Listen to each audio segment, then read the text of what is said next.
ট্যাংরার হেলে পড়া বাড়ি ভেঙে ফেলার নির্দেশে কলকাতা পুরসভার নোটিশে এবার চিন্তায় আবাসিকরা। আশ্বস্ত করলেন মেয়র ফেরহাদ হাকিম এবং 58 নম্বর ওয়ার্ডের কাউন্সিলর। 72 ঘন্টার মধ্যে বহুতল খালি করার নির্দেশ এখনই কার্যকর হচ্ছে না। হেলে পড়া বাড়ি মানেই যে বিপজ্জনক তাও নয়, এই মন্তব্য মেয়র ফেরহাদ হাকিমের।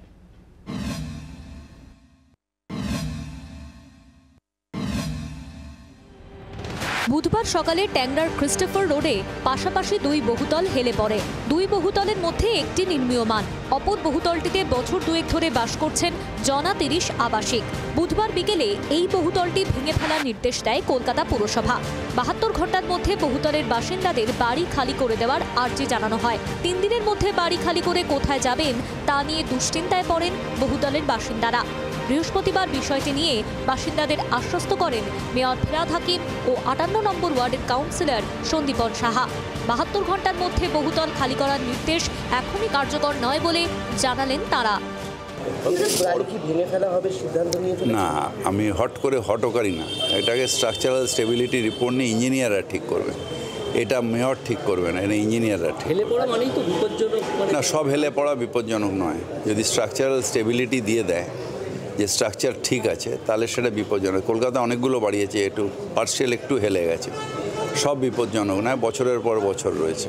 স্ট্রাকচারাল ইঞ্জিনিয়ার এসে আজকে পর্যবেক্ষণ করে গেছেন, তারা মোস্ট প্রবাবলি কালকে তাদের রিপোর্ট দেবে। তারা যদি রিপোর্ট জমা দিয়ে বলে যে স্ট্রাকচারালি বিল্ডিংটা ঠিক আছে, তাহলে তো আর অসুবিধে নেই। যদি বলে স্ট্রাকচার বিল্ডিং ঠিক নেই, তখন আমরা বাকি সিদ্ধান্ত নেব। আমরা এখন অপেক্ষায় রয়েছি স্ট্রাকচারাল ইঞ্জিনিয়ার রিপোর্টের। বহুতলের বাসিন্দারাও চাইছেন বহুতল না ভেঙে অন্য কোনো ব্যবস্থা করা হোক, যাতে তাদের অন্যত্র না যেতে হয়।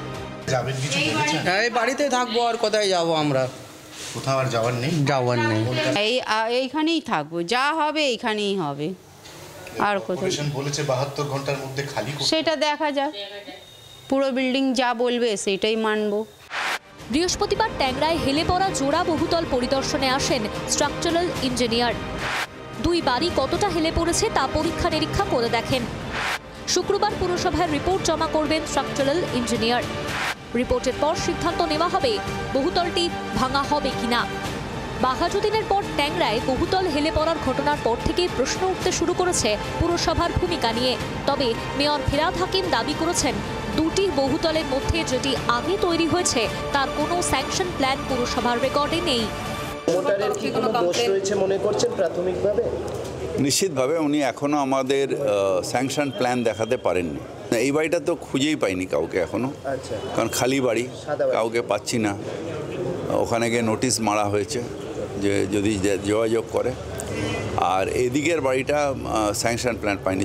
স্ট্রাকচারাল ইঞ্জিনিয়ার বিশেষজ্ঞ যারা কলকাতা পুরসভাকে পরামর্শ দেওয়ার জন্য এই সকালে বাড়িটি দেখে গেছেন, তারা আগামীকাল অর্থাৎ শুক্রবার নিজেদের রিপোর্ট জমা দেবেন। সেই রিপোর্টে যদি দেখা যায় বাড়িটি আপাতত কিছুটা হেলে পড়লেও এই মুহূর্তে কোনো বিপদ নেই, তাহলে বাড়িটি খালি করার প্রয়োজন নাও হতে পারে। আবার তারা যদি জানান যে বাড়িটির মেরামতির প্রয়োজন, তাহলে বাড়ি খালি করে মেরামতির পর আবার বাসিন্দাদের এখানে ফিরিয়ে দেওয়া হবে। আর যদি রিপোর্টে এই তথ্য উঠে আসে যে বাড়িটি সত্যি বিপজ্জনক এবং ভেঙে ফেলা অবশ্যম্ভাবী, তাহলে এখান থেকে বাসিন্দাদের অন্যত্র সরানো হবে। বাড়িটি সম্পূর্ণ ভেঙে ফেলার পর বাংলার বাড়ি যোজনায় এখানেই এই বাড়ির বাসিন্দাদের জন্য বিকল্প বাসস্থান তৈরি হবে। জি 24 ঘন্টার জন্য ক্যামেরায় কমল জানার সঙ্গে অয়ন, কলকাতা। বাংলার আওয়াজ, বাঙালির আবেগ, জি 24 ঘন্টা।